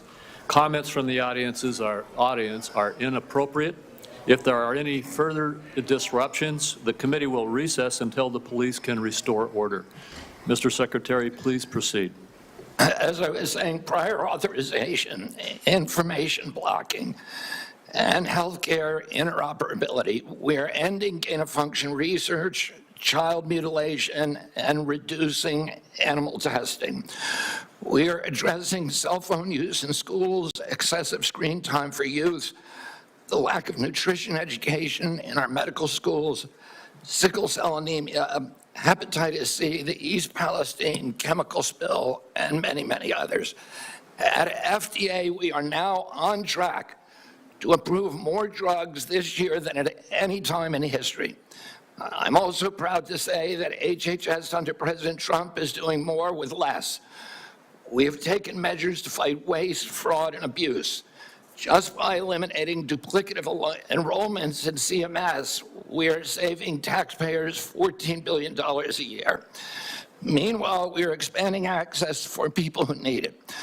We are ending racist, diversity, equity, and inclusion practices and instead focusing on aiding low-income and vulnerable families, regardless of their race, which was the original intent of Title X. We're also pouring $1 billion into Head Start and the Administration for Children and Families. Compassion need not be the casualty of efficiency. I'd like to highlight some issues that have not gotten media attention. First, we are doing our part to fulfill the President's commitment to stop human trafficking, especially of children. We inherited a terrible humanitarian crisis from the previous administration with its open border policies, which allowed the appalling loss of 476,000 unaccompanied children. We have implemented policies now to ensure that that appalling tragedy can never happen again. We have knocked on 82,000 doors and located 22,000 of those children. I promise you that we will do more in the next 3 years. We are also addressing the disastrous health conditions in tribal communities on Native American reservations. I've met face-to-face with tribal leaders in dozens of communities and tribes in Alaska, Arizona, Idaho, New Mexico, and elsewhere. And I look forward to making HHS resources more available to those communities. One of the most significant initiatives under President Trump is the Rural Health Transformation Fund, part of the President's Big Beautiful Bill, which will provide the greatest investment of federal money into rural health care in history. Finally, I would like to address the recent shakeups at CDC. These changes were absolutely necessary adjustments to restore the agency to its role as the world's gold standard public health agency with the central mission of protecting Americans from infectious disease. CDC failed that responsibility miserably during COVID, when its disastrous and nonsensical policies destroyed small businesses, violated civil liberties, closed our schools, caused generational damage in doing so, masked infants with no science, and heightened economic inequality. And yet all those oppressive and unscientific interventions failed to do anything about the disease itself. America is home to 4.2% of the world's population, yet we had nearly 20% of the COVID deaths. We literally did worse than any country in the world. And the people at CDC who oversaw that process, who put masks on our children, who closed our schools, are the people who will be leaving. And that's why we need bold, competent, and creative new leadership at CDC. People able and willing to chart a new course. As my father once said, progress is a nice word, but change is its motivator, and change has its enemies. That's why we need new blood at CDC. That's also why it's imperative that we remove officials with conflicts of interest and catastrophically bad judgment and political agendas. We need unbiased, politics-free, transparent, evidence-based science in the public interest. Those are the guiding principles behind the changes at the CDC, and that is what you can expect all across our agency for the next 3 years. You are watching live right now. Secretary of Health Robert F. Kay Jr. Testifying in front of the Senate Finance Committee in an oversight hearing. We'll take you back out there. If you do want to continue watching this of course is on our secondary channel here on the WCNC app, so you could always check things out there. But right now we are going to take a quick 2-minute break here on Live Impact News on WCNC Plus. Stay with us.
Back out here now on Live Impact News on WCNC Plus as we come up on 10:30 on a Thursday morning, September 4th. We are looking forward, a lot of us, looking forward to the fall because that means changing colors, cooler and crisper weather. Some of us want to get out a little bit more than we did in the summer. And one of those great ways is the Morganton Festival coming up on 43 years. Ed Phillips here now from the Morganton Festival. I haven't been yet, Ed, but I hear it is an amazing event that takes place, that you can enjoy so much of Mother Nature and the mountainous area of Morganton. How you doing? Thanks for coming in. Doing great. Nice drive down for Morganton this morning. It's about an hour and 20 minutes. No traffic at least? Oh, there's always traffic coming into Charlotte. Yeah. But it was nice though. A little bit. And you're all decked out. I love the fit. Thank you. By the way, yeah, looking fresh as we bring in the festivities of the Morganton Festival. If you had to give me your elevator pitch on why I should go check out this festival, what would it be? So we're going to elevator pitch from the bottom floor to the top of the Empire State Building. We got a little bit of time, but I'm going to tell you. So the festival, this is our 43rd annual. It starts Friday at 12. noon. We have free admission to the festival itself. There's over a mile-long crafts section on various roads in downtown Morganton, a kids zone with rides and games. We also have incredible live music. Everything is free. There is a small fee for kids zone rides, and you buy your tickets like you would at any carnival or fair. But great music coming up downtown on the square with Jack Wharf Band, who's a North Carolina-based bluegrass country rock band on Friday. And then also Chapel Hart, they're going to be there. They're our headliner tomorrow night. They're a Mississippi Roots band, a finalist on America's Got Talent. They've been honored with the Next Women of Country, featured in People magazine, Rolling Stone, and Parade magazine. If you haven't seen this group, they're incredible. Chapel Hart. And then that's Friday. Saturday, festival opens at 9 a.m. Lots of crafts, street food. My favorite is always the chicken on a stick. Love chicken on a stick. The Asian style. Live music on Saturday starts at 6:30 in the evening with the Phoebes, which is a North Carolina-based rock and blues band with a debut album coming out soon. So they haven't had an album out, but it's coming out soon. And then the big act Saturday night, 8:30, Vegas McGraw. If you haven't heard of Vegas McGraw, he's a Tim McGraw tribute okay. I was band going to say, I know Tim McGraw. covering all of Tim's classic hits. And Vegas has opened in the past for Taylor Swift, Trace Adkins, Eric Church, and many other superstars in the country music world. So impressive. So Yeah. Ed, I mean, really over 43 years, right? We probably couldn't imagine the growth since this started, and it's gotten, it seems like, bigger and better every year. Bigger and better in beautiful downtown Morganton. We're in the foothills of the Blue Ridge Mountains, just off of Interstate 40.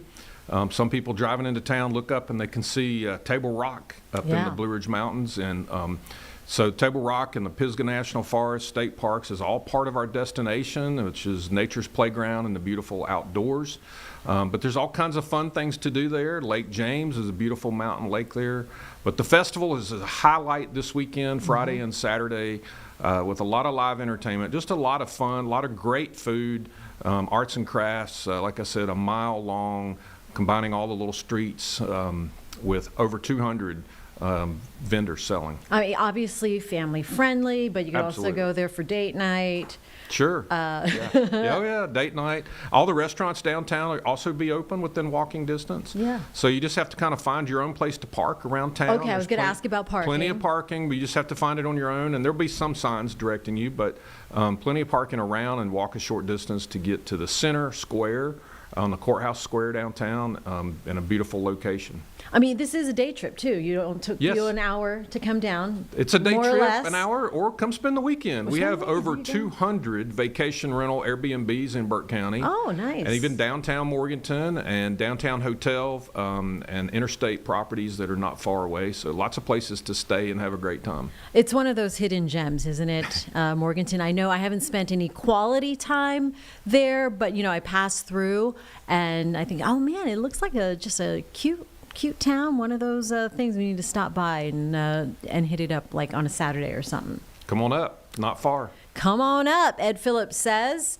And, you don't have to, you can wear what you wear, something like what you're wearing, Ed. I love it. It's going to be nice this weekend. It's going to be nice. 60 degrees at night, I think, and then Friday and Saturday, like in the mid-80s. So just a beautiful weather, and I don't think there's any rain in sight. We'll have to double check with WCNC weather Our guys, team, of your team to see what they say. Brad Panovich will be here later on this afternoon. Brittany Van Voorhees. So Right. I think we are in store for some great weather. Yeah. So just in time for the Morganton Festival. Ed Phillips, thanks for joining us here.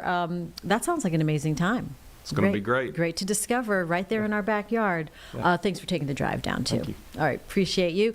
Right now, here in the Live Impact studio, want to get back to Washington, D.C., where the Senate Finance Committee is holding a hearing, and Secretary of Health Robert F. Kennedy Jr. is testifying. This is happening live on Live Impact News on WCNC+. The American Academy of Pediatrics has warned that the committee is being politicized at the expense of children's health. American Academy of Pediatrics, you think they're lying too? I think the American Academy of Pediatrics is gravely conflicted. They get Their biggest contributors are the 4 largest vaccine makers. They run a journal, Pediatrics, which they make a lot of money on, that is completely dependent on pharmaceutical companies. So I wouldn't put a big stake in what they say that benefits pharmaceutical interests. Senator, I didn't politicize ASAP, I depoliticized it. The Congress has been investigating ASAP. All over the country, Mr. Secretary, scientists and doctors are saying otherwise. They're all wrong, too. They're all lying, according to you. The scientists and doctors are supporting me all over the country. There is division on opinion. I don't get letters from thousands of people who are not political saying that this set of changes is going to damage American healthcare, and particularly these healthcare agencies, for decades to come. I don't get any letters from people saying, hey, this is going to make a big difference forever. Yeah, maybe you're listening to a selective group of people. Well, you get me. Yeah, and I will. Fine. I will tell you what, Senator. I will put my mailbag against your mailbag any day of the week. I got 30 seconds. Dangerous respiratory viruses like RSV are on the agenda for the next advisory meeting. Countless parents have been awakened in the dead of night by a wheezing kid gasping for air, forced to rush their little one to the ER. There's no worse heart-wrenching fear. The RSV vaccine offers these kids protection against the worst effects of the virus. But now it looks like you're on a crusade to make infants and babies more vulnerable to the terrible illness. That's what we're doing with the COVID changes. And please make your answer brief, Mr. Secretary. I've said that. The position is indefensible. I think it's possible. Congress has been investigating that committee for 23 years because it is pervaded with conflicts of interest. What we did is we got rid of the conflicts of interest and we depoliticized it and put great scientists on it from a very diverse group. Let me close with very pro-vaccine. Let me close with this, because like Senator Crapo, I'm a few seconds over. I don't think, Mr. Secretary, this is about you and me. This is about kids being pushed in harm's way by reckless and repeated decisions to get scientists and doctors out of the way and allow conspiracy theories to dictate this country's health policy. I don't see any evidence that you have any regrets about anything you've done or plans to change it. And my last comment is, I hope that you will tell the American people how many preventable child deaths are an acceptable sacrifice for enacting an agenda that I think is fundamentally cruel and defies common sense. Thank you, Mr. Chairman. Do I get a reply? Or, Senator, you've sat in that chair for how long? 20, 25 years, while the chronic disease in our children went up to 76%. And you said nothing. You never asked the question why it's happening. Why is this happening? Today, for the first time in 20 years, we learned that infant mortality has increased in our country. It's not because I came in here. It's because of what happened during the Biden administration that we're going to end. I'm going to let Senator Wyden respond briefly to that, and then we're not going to go over like we just did. Defend this committee on a bipartisan basis. Colleagues, my cabinet secretary says that we have no interest in chronic care. Mr. Secretary, Mr. Chairman, could we have regular order, please? We are in the process of turning around the Medicare program with the chronic care bill that Chairman Hatch, when he was chairman in this committee, put together on a bipartisan basis. All right, we're going to proceed. And I just want the rest of the members to know, I gave Senator Wyden as ranking member some leeway there, but we're going to stick to the 5 minutes. Senator Grassley. First of all, thank you. I have asked HH secretaries in the past to fully utilize the Rural Community Hospital Demonstration Program under Medicare. The program has been underutilized. In May, the CMS filled the open slots. Thanks to your agency's work, there's been 10 more rural hospitals in the program. It's important that the federal government uses every tool possible to help rural hospitals, and thank you for making that possible. Now to my questions. Back in January, during your confirmation hearing, you told me that you agreed to leave farming regulations to the Department of Agriculture and EPA. Do you think that Any comments you have made since your confirmation on topics dealing with agriculture are consistent with what you said in January, that USDA and EPA ought to be regulating farming, and that the Department of Health and Human Services should not seek to regulate farms, the tools they use, or the markets that they sell into? Yes, Senator, we are working very, very closely with Brooke Rollins and with the agricultural community. We've met with over 140 farm interests over the past 3 months to incorporate them to make sure that the MAHA agenda is consistent with their agenda. We are producing the best food in America, that we're protecting our soils and our soil microbiome, and that we're protecting all kinds of farmers, including those who want to transition to regenerative agriculture. We're consulting every stakeholder in the farm community in everything that we do. I just raised the question because farmers in my state have been concerned about some of the things you're saying. Senator, I can't hear you. I'm sorry.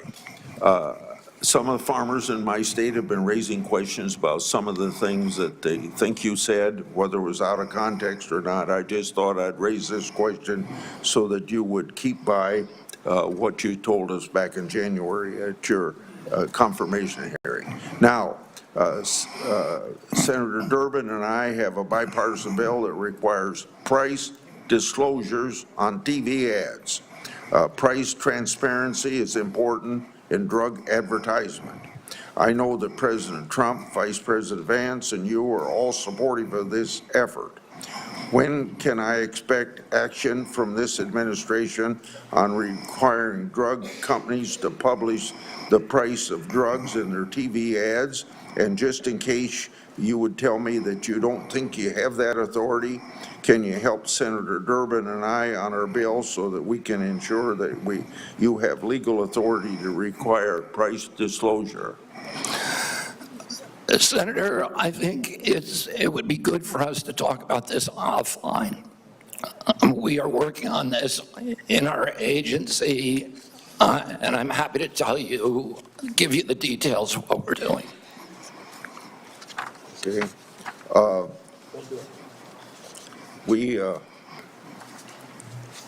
got a question here on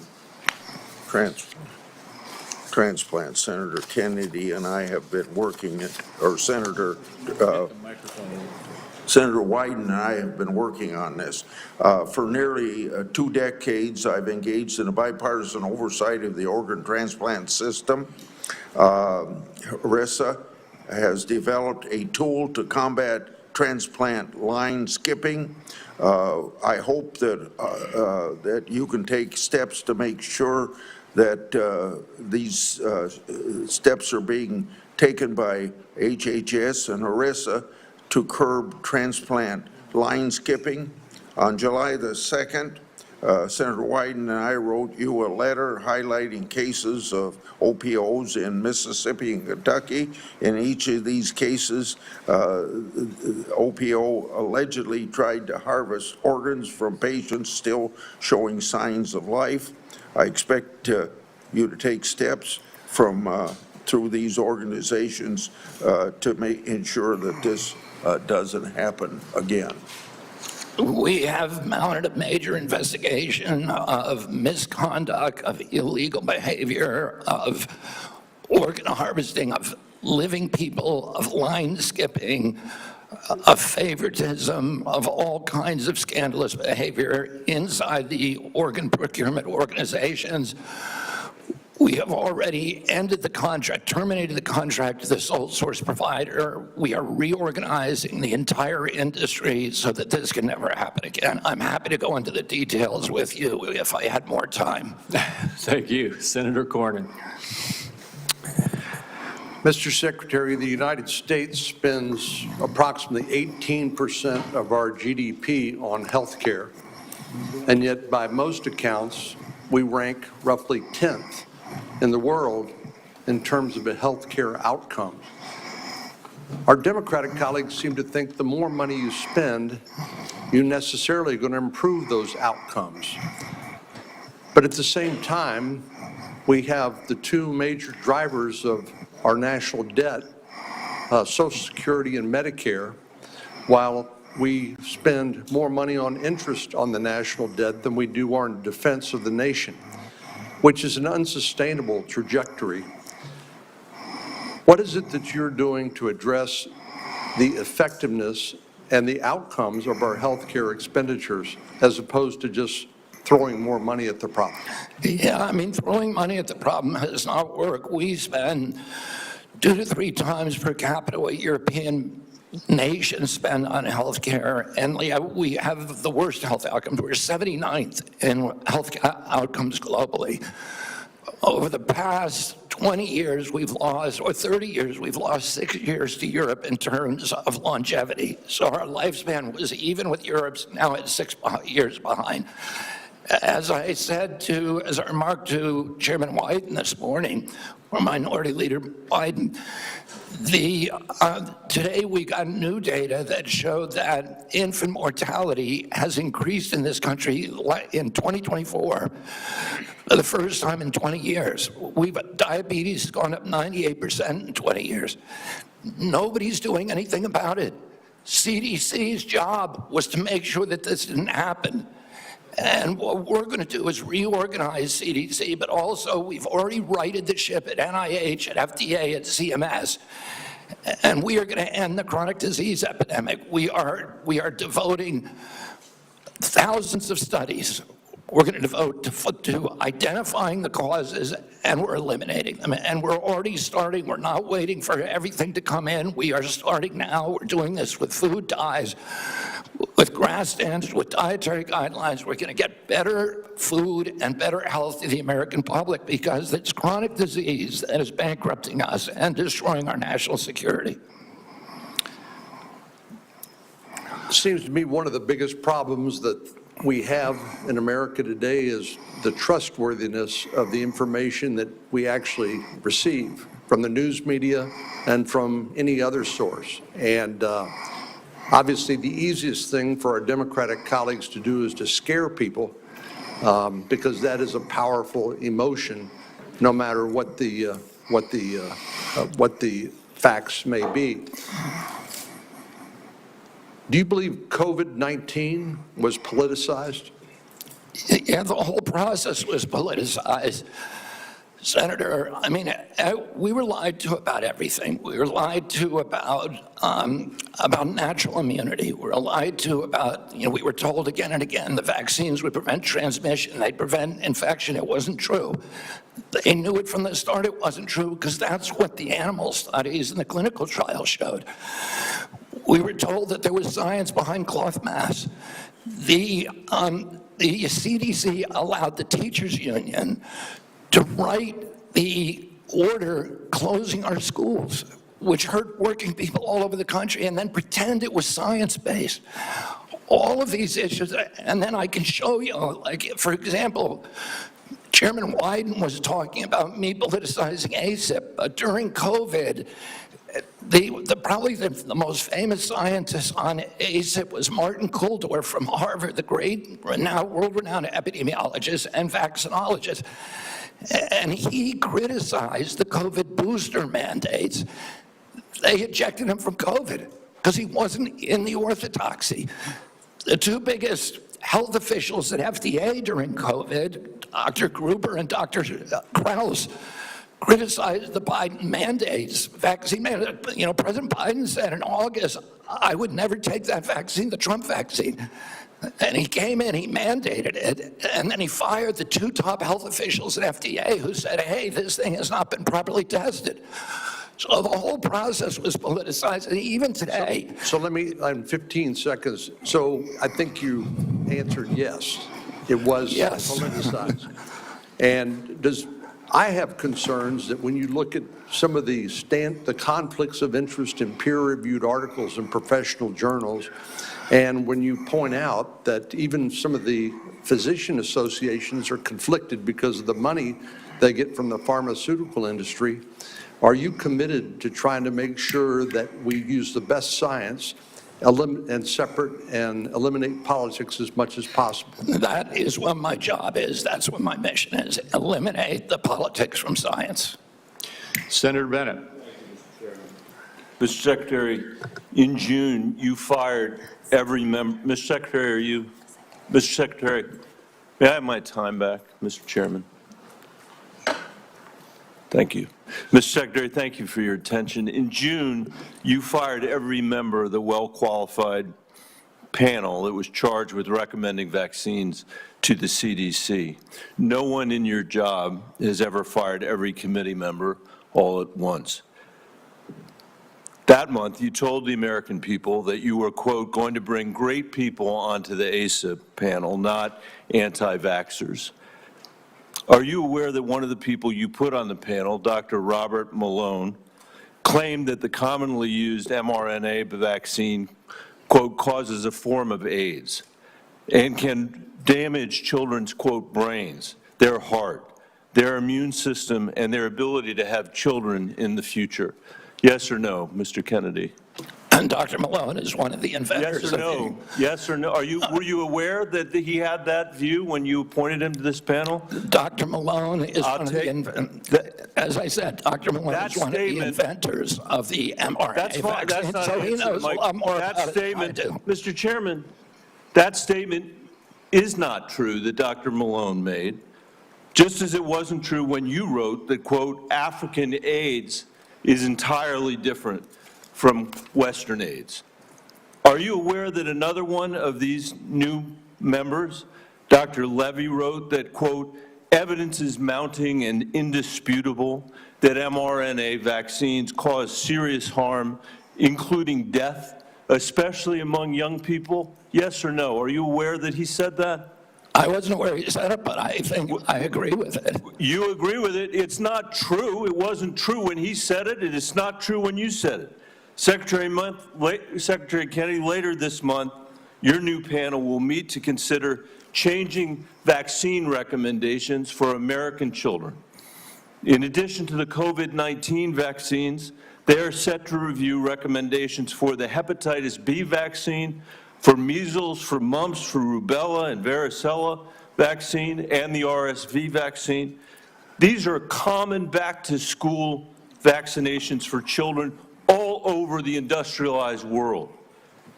If you change that, you owe parents in Colorado and across the country the benefit of some transparency, I think. If your panel recommends changing the vaccine schedule for children, do you anticipate that fewer children will receive these common vaccinations, yes or no? What I would say, Senator, the obvious answer is yes. Should parents and schools of Colorado be prepared for more measles outbreaks as a result of that, Mr. Secretary? Senator, how about more mumps outbreaks? I do not anticipate a change in the MMR vaccine. ACIP is an independent panel. So well, it's a panel. You just put those folks on. Far from what you said, they're people with ideas that are completely outside the mainstream. You mean out of the pharmaceutical paradigm? Let me just say, Mr. Secretary, all these vaccines that we're talking about today are free and accessible to parents today in America who have the freedom to be able to make that choice for their children. Will that be true after your handpicked panel makes their judgments about these vaccines? I think that parents should be free to... I know you said that before. I do too. To make their own choices. So will they be just as free after these? I assume they will be. I will hold you to that, Secretary Kennedy, because this is not a podcast. It is the American people's health that's on the line here.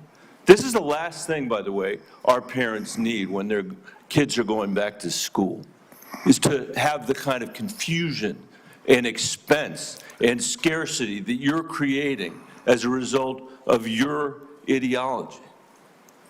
I think it's critical for you to share the evidence that this panel will rely on. Will you give the American people 6 months or 6 weeks in advance the record that they're going to rely on to make these decisions? Will you make it transparent for the American people? All the evidence is transparent.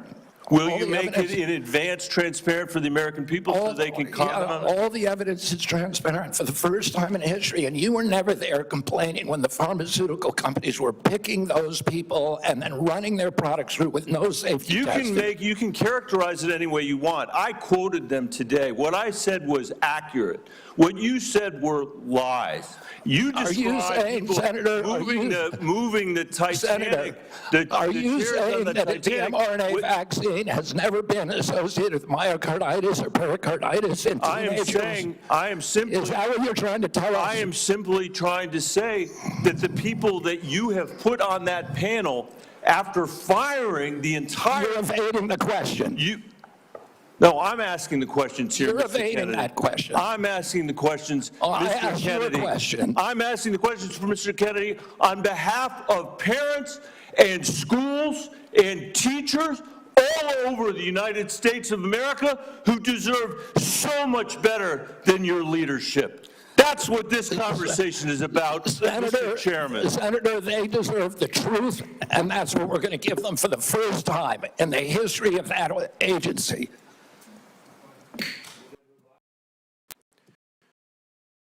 Cassidy. Thank you. I'll try and restore a little calm here. And I'm approaching this as a doctor, not as a senator. I am concerned about children's health, seniors' health, all of our health. And I applaud you for joining the president in a call for radical transparency. Thank you for that. I said yesterday, I believe it, that President Trump deserves a Nobel Prize for Operation Warp Speed. If he had been President Obama, he would have gotten it. But because of Operation Warp Speed, forcing the federal government to come to a vaccine development within 10 months when others said it couldn't be done, we saved millions of lives globally, trillions of dollars, we reopened economies, an incredible accomplishment. Mr. Secretary, do you agree with me that the president deserves a Nobel Prize for Operation Warp Speed? Yeah, absolutely, Senator. That was phenomenal. So let me ask you, but you just told Senator Bennett that the COVID vaccine killed more people than COVID. Wait, that was a statement. I did not say that. Okay, then let me ask, because you also were Senator, I just want to make clear, I did not say that. We'll check the record. That's a question of fact. You also said that you were also, as lead attorney for the Children's Health Defense, you engaged in multiple lawsuits attempting to restrict access to the COVID vaccine. Again, it surprises me that you think so highly of Operation Warp Speed when, as an attorney, you attempted to restrict access. Now, let me ask. I'm happy to explain why. I have 3 minutes and 30 seconds left. It also surprises me because you've canceled, or HHS did, but apparently under your direction, $500 million in contracts using the mRNA vaccine platform that was critical to Operation Warp Speed. Again, an accomplishment that I think President Trump should get a Nobel Prize for. You canceled $500 million in contracts. Now, I grew up in a middle-class family, so $500 million seems, just to cancel, it seems like an incredible waste of money. But it also seems like a commentary upon what the president was attempting, what the president did in Operation Warp Speed, which is to create a platform by which to create vaccines. So this just seems inconsistent that you would agree with me the president deserves a tremendous amount of credit for this. Is this a question, Senator Cassidy, or is this